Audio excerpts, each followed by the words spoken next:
অশেষ ধন্যবাদ।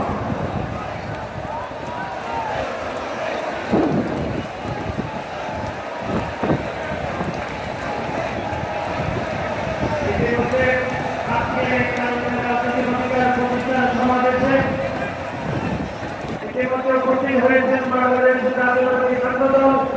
কেন্দ্রীয় সংসদের বিপ্লবী সভাপতি জনাব রাকিবুল ইসলাম রাকিব, উপস্থিত হয়েছেন বিপ্লবী সিনিয়র সভাপতি আবু আফসার মোহাম্মদ ইলিয়াস সহ কেন্দ্রীয় সংসদের সহসভাপতিবৃন্দ, উপস্থিত হয়েছেন বাংলাদেশ জাতীয়তাবাদী ছাত্রদল কেন্দ্রীয় সংসদের বিপ্লবী সিনিয়র কেন্দ্রীয়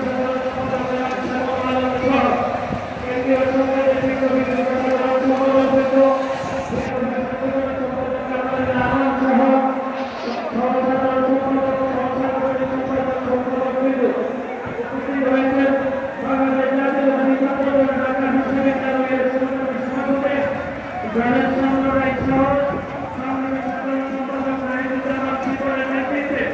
ঢাকা বিশ্ববিদ্যালয়ের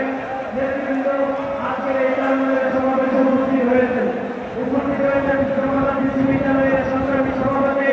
মেহেদী হাসান হিমেল এবং সংগ্রামী সদস্য সচিব শামসুল আলমীর নেতৃত্বে ঢাকা বিশ্ববিদ্যালয়ের নেতৃবৃন্দ, বেসরকারি বিশ্ববিদ্যালয়ের সংগ্রামী সভাপতি আবু হুরায়রা সংগ্রামী সাধারণ সম্পাদক রমেশ নায়কের নেতৃত্বে বেসরকারি বিশ্ববিদ্যালয়ের নেতৃবৃন্দ, উপস্থিত হয়েছেন ঢাকা কলেজের সহকর্মী আহ্বায়ক সিয়া হাসান সদস্য সচিব মিলন হোসেনের নেতৃত্বে ঢাকা কলেজের নেতৃবৃন্দ, উপস্থিত হয়েছেন সিটি কলেজের সহকর্মী আহ্বায়ক ইমাদ হোসেন সংগ্রামী সদস্য সচিব সেলিম রাজার নেতৃত্বে সিটি কলেজের নেতৃবৃন্দ, উপস্থিত হয়েছেন জাতীয় কলেজের সহকর্মী আহ্বায়ক মোহাম্মদ আলম সংগ্রামী সদস্য সচিব সেলিম হোসেনের নেতৃত্বে ঢাকা কলেজের নেতৃবৃন্দ, উপস্থিত হয়েছেন ঢাকা কলেজের সহকর্মী আহ্বায়ক মোহাম্মদ রহমান সংগ্রামী সাধারণ সম্পাদক।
নেতৃত্বে